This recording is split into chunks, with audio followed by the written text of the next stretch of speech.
उन्हें सामने आकर सफाई पेश करनी चाहिए, ये उनका कॉल है, ताकि तमाम विवादों पर विराम लग सके। ये उनका व्यक्तिगत निर्णय है। ऐसे तो कोई खड़ा होके कल को मेरे बारे में कुछ कह दे और मैं उसके अपना सब कुछ छोड़ के, अपना जीवन या अपना राजनीति छोड़ के उसको जस्टिफाई करने के पीछे लग जाऊं, तो फिर तो हो लिया मेरा काम, फिर तो कर लिया मेरा। ऐसे तो आए दिन लोग मुझे कहना नहीं चाहिए, बोले प्रधानमंत्री को ही कुछ भी बोल देते हैं। बिल्कुल। मीडिया ट्रायल खोला क्या प्रधानमंत्री जी ने? गाली दे रहे हैं लोग खड़े होकर। किसको खोला मीडिया ट्रायल? मीडिया ट्रायल नहीं होना चाहिए। मीडिया में आप अपनी बात रखिए, निष्पक्ष तरीके से रखिए। और चुनाव के ठीक 20 दिन पहले क्यों? वो तो 3 साल से हैं। 20 दिन पहले से कर जी रहे नहीं हैं। मैडम, 3 साल नहीं, से, नहीं, 20 3 दिन साल पहले से से कर एक्टिव रहे हैं। हैं। ये सारी बातें 2-3 साल पुरानी हैं। ये देखिए चुनाव के 20 दिन पहले ये फाइलें खुली हैं। फाइलें पहले भी हुआ पहले था। भी थी ये फाइलें। किश्त वाइज वो जारी कर रहे हैं। पहली किश्त बहुत लेट आई थी। सेंसेशनलिज्म उनका एक फोटे रहा है। ठीक है जी। एक समय में वो इस तरीके का सेंसेशनलिज्म बहुत लोगों की मदद करने के लिए कर रहे थे। अब वो इस तरीके का सेंसेशनलिज्म अपनी मदद करने के लिए कर रहे हैं। अपनी मदद करने के लिए कर रहे हैं। इलेक्शन का एजेंडा है, मीडिया ट्रायल खोला हुआ है उन्होंने। क्यों लगा कि अब राजनीति में आ जाना चाहिए? क्योंकि अगर हम गलत नहीं हैं तो आप असिस्टेंट कमांडर भी रह चुके हैं, अगर हम गलत नहीं हैं तो आप असिस्टेंट कमिश्नर भी रह चुके, और एडवोकेट तो गुरु आप हैं ही।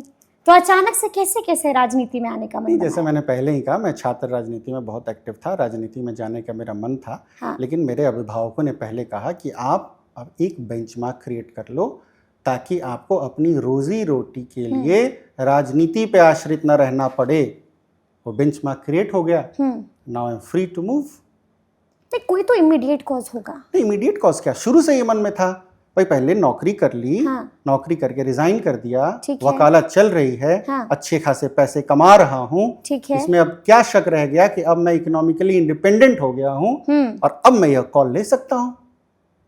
लेकिन कुछ लोग तो ये भी कहते हैं, हमें बताते हैं कि आपके पीछे किसी का हाथ है, किसी का आशीर्वाद प्राप्त है राहुल जी को। कुछ तो लोग कहेंगे, लोगों का काम है कहना। तो आप सच बताइए ना, किसका आशीर्वाद प्राप्त है? ईश्वर का। आपके पीछे कौन है? ईश्वर है।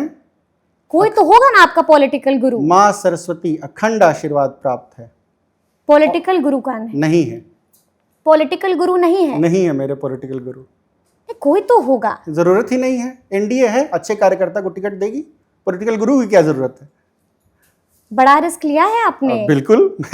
ये है कि आप, मैं समझ रहा था कि आप कहाँ पहुंच रही है, तो मैंने पहले ही कह दिया। एनडीए ग्राउंड पे सर्वे करती है। एनडीए का हाथ हम मजबूत करने का काम करते हैं। हर कार्यकर्ता यही करता है। अगर अब मेरा काम क्या है, मेरा मन है, मैं बेबाक हूँ, मैंने बताया भी जी, बेपछतावा, बेपरवाह, बिल्कुल है जी। मेरा मन है चुनाव लड़ने का, एनडीए से लड़ने का चुनाव मन है। ठीक है। अब मेरे बस में क्या है, मेरे अधिकार क्षेत्र में क्या है, मेरा कर्म क्या है कि मैं आवेदन करूं। ठीक है, मेहनत करें, आवेदन करिए। मेहनत अभी तक जो किया है उसके बेसिस पे एक एप्लीकेशन बनाऊं और दे दूं। आवेदन में मेरी 2 पूंजी, शिक्षा और भारत सरकार में मेरा अनुभव और वकालत का अनुभव तीसरा जो चल रहा है। इन तीनों के बेसिस पे अगर पार्टी को लगेगा कि इस व्यक्ति को चुनाव लड़ना चाहिए, तो मैं चुनाव लड़ूंगा और चुनाव जीतूंगा। जी, लगेगा तो चुनाव लड़िएगा और चुनाव जीतिएगा 101%। यानी कि किसी का आशीर्वाद प्राप्त नहीं है। देखिए, पॉलिटिकल गुरु कोई नहीं है राहुल जी का। जी नहीं। एक और खबर है हमारे पास। बताइए मैम। हाँ, कहिएगा तो पूछेंगे। हाँ पूछिए। कुछ लोग तो ये भी कहते हैं कि मोदी और शाह से भी काफी अच्छे रिश्ते हैं। अरे आप कितने बड़े लोगों की बात कर रही हैं। मेरा पॉलिटिकल करियर शुरू करने से पहले खत्म करने का इरादा तो नहीं है आपका। लोग कहते हैं तो हमने सोचा कि जब सामने आप हैं तो पूछ लिया जाए। मैं आपको कहानी बताता हूँ। बड़े बड़े इतने शीर्ष नेताओं का नाम आप मेरे सामने ले रही हैं, अब जस्ट स्टार्टेड, तो मैं उस पर तो कुछ भी नहीं बोलूंगा, बट मैं आपको एक कहानी बताता हूँ, छोटी सी कहानी, क्योंकि हमारे पास समय भी है। एक गधा था, डोंकी, और एक उस गधे का मालिक था और उसकी पत्नी थी, और कुछ सामान लेके ये तीनों लोग एक शहर से दूसरे शहर जा रहे थे। वो आगे बढ़े तो लोगों पैदल जा रहे थे, तो लोगों ने कहा कितना बेवकूफ़ आदमी है, सवारी गधा साथ में है और पैदल चला जा रहा है। तो वो चक्के गधे पे बैठ गया, आगे बढ़ा तो फिर लोगों ने कहा कि क्या बेवकूफ़ पितृसत्तात्मक सोच का व्यक्ति है, और बीवी को पैदल चला रहा है और खुद गधे पे चढ़ के चल रहा है। तो वो उतर गया, बीवी को गधे पे चढ़ा दिया। ठीक है। आगे बढ़ा तो लोगों ने फिर कहा क्या जोरू का गुलाम है, बीवी को पैदल गधे पे बिठा रखा है और खुद पैदल चल रहा है। हाँ। तो वो भी उचक के गधे पे चढ़ गया। गधे की हालत खराब हो गई। कुछ दूर आगे बढ़े तो लोगों ने कहा देखो कितना जालिम आदमी, गधे की लग रहा है जान मार देगा। देखिए मैम, दुनिया का सबसे बड़ा रोग क्या कहेंगे लोग, लोगों की परवाह कभी नहीं की मैं लोगों की परवाह नहीं करता, लोगों की परवाह दुनिया का सबसे बड़ा रोग क्या कहेंगे लोग, लोगों की परवाह मैंने कभी जिंदगी में बिना चिंगारी के आग कहाँ लगती है। चिंगारी कह तो रहा हूँ, छात्र राजनीति की चिंगारी लगी हुई है। हाँ। और बिल्कुल ज्वलंत है। चिंगारी नहीं होती तो आप मुझे नाम पे गिना दीजिए कि ग्रुप एक गस्टेड ऑफिसर की नौकरी कितने लोग छोड़ के आते हैं लोग, बट आप गिना सकती हैं। ज्यादातर लोग रिटायरमेंट के बाद आते हैं। लेकिन एक्टिव सर्विस छोड़ के और राजनीति आने का फैसला मैंने किया है, और मेरी प्रेरणा के स्रोत हैं। कौन है? आदरणीय श्री सुभाष चंद्र बोस जी। आईसीएस में all India rank 4 British time में नौकरी छोड़ दी और आंदोलन में शामिल हो गए, और क्या बेहतरीन योगदान उनका रहा है। बिल्कुल बिल्कुल। राजेंद्र प्रसाद जी पटना में वकालत करते थे, पूरी वकालत छोड़ दी, जिंदगी भर लोगों ने उन्हें फकीर कहा और फकीर की भांति भी रहे। राष्ट्रपति भवन गए तो भी कहा कि यह राष्ट्रपति भवन में आज एक फकीर रहने आया है। तमाम लोग हैं मैम, उदाहरण के तौर पे जयप्रकाश नारायण जी, ठीक है, उनका उदाहरण ले लीजिए, ठीक है। और सर्विस की बात हो रही है, तमाम लोगों ने अपनी सर्विस छोड़ दी।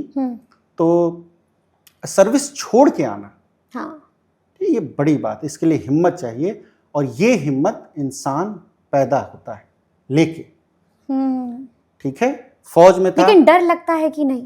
किस बात का? मतलब इतना बड़ा रिस्क ले लिया है। क्या हार में क्या जीत में, किंचित नहीं भयभीत में, संघर्ष पथ पर जो मिला ये भी सही वो भी सही, हार नहीं मानूंगा, रार नहीं ठानूंगा, काल के कपाट पर लिखता मिटाता हूँ, गीत नया गाता हूँ।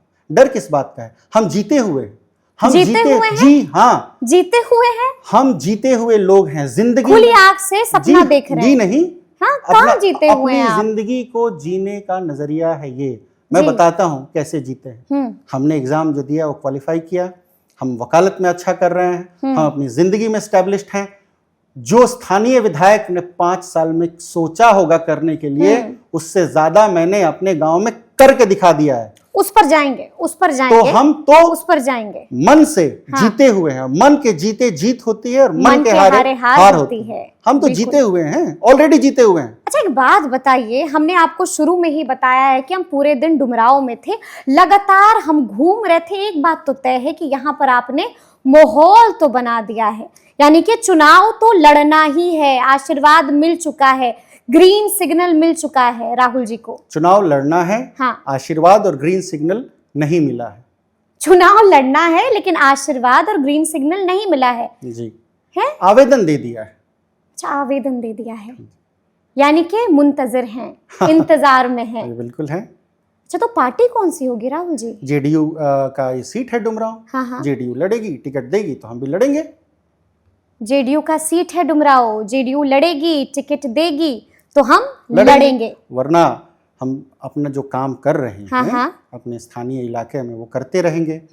एनडीए के हाथों को मजबूत करते रहेंगे। ठीक है। एनडीए का जो कैंडिडेट आएगा उसको जोर शोर से जिताने का भी काम करेंगे। ये तो सब बोलते हैं, लेकिन वही अंदर अंदर खेल कर देते हैं। सच्चा भी वही कहता है, झूठा भी वही कहता है। शीर को नीर से पृथक करने का काम जनता करती है।